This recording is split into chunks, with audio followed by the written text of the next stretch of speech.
pinagmistulan ng library. Taong 2000 pa sinimulan at sa loob ng mahabang panahon, ang aklatan sa lansangan ni Hernando Guanlao sa Barangay La Paz, Makati City naging bukas 24 oras sa mga nais makapagbasa. Libre niyang ibinabahagi sa lahat ang mga libro sa tinawag niyang Reading Club 2000.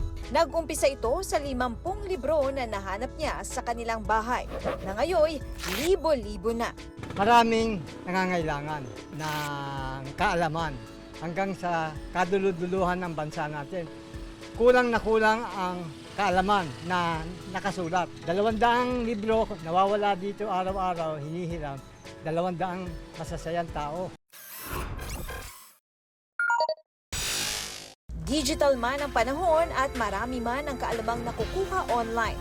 Para kay Mang Nani, iba pa rin ang kaalamang galing sa bawat pahina ng binubuklat na aklat. At para maabot ang mas maraming uhaw sa kaalaman, meron siyang book van na bumabiyahe para sa mga reading activities sa iba't ibang lugar. May e-trike din kapag nag-iikot at namimigay ng mga libreng libro. Ang adhikain ni Mang Nani nakahikayat at tinularan din ng iba, gaya ni Rica Acebuche na taga Samar. Ang mga libreng libro ni Mang Nani ipinadadala ni Rica sa kanyang probinsya para mamulat din ang mga kababayan niya sa pagbabasa. Doon kasi sa amin wala masyadong yung mga reading center sa mga school. Kaya gusto ko na magkaroon din ng mga ganun. Kasi nung high school kasi ako, yun, I love books talaga. Ang kanilang misyong makatulong sa kapwa at maipahatid ang kahalagahan ng pagbabasa, talagang one for the books.